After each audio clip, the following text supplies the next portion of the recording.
Gaskiya ne abin da ya ji hankali na fara TikTok. Irin da ban ma san wani TikTok ba, sana yin TikTok ba saboda a lokacin bana riƙe irin babban waya. So wata rana ƙanina ya zo gida sai ya bani wayan shi irin sai na ɗauka yana ta duduba sai na shiga TikTok ɗin.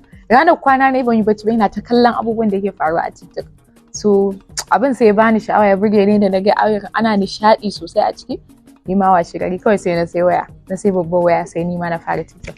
So na daɗe ina TikTok ba a sanni ba wanda ya sani. So sai wata rana ina zo na san ci a'a. So amma TikTok nan ya kamata in ɗauko wani abu mana wanda mutane za su dinga ƙaruwa irin. Kawai sai na tashi sai ne wani bidiyo. So lokacin akwai matan aure da suke TikTok sosai. Su irin sai ka ga mace ta fito mata aure ta tana TikTok wani iri ba hijabi ba dan kwali. So sai abin sai bai min daɗi ba sai na zo ne bidiyo akai sai na ce matan aure bai kamata ku dinga in za ku yi TikTok ku dinga rufe jiki.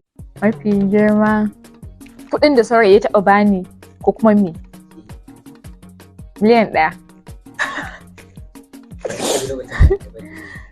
Gaskiya lokacin ma da aka bani miliyan 1 ba a taɓa bani kuɗi masu girma haka ba. So na ji daɗi sosai, na ji daɗi.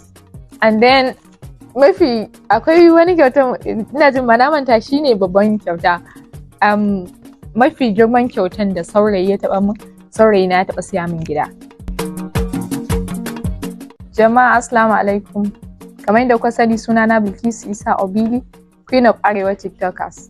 Ni dai asali na yar Kaduna ce. A Kaduna aka haife ni, a Kaduna na primary school, secondary school, na gama secondary school. Daga nan sai na dawo Kano. Yanzu ina a Kano nake zaune.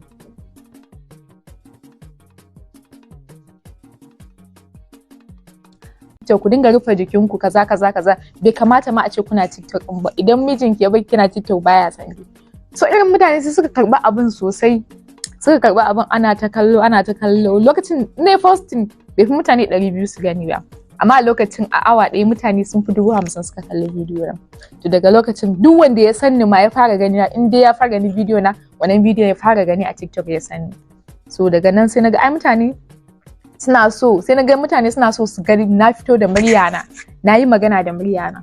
Daga nan sai na dan fara yi ina dan faɗakarwa dai haka dai lokacin in zo in yi ni ma ɗan rawan dai ba sosai ba haka in zo in yi magana na faɗakarwa da wa'insu abubuwa.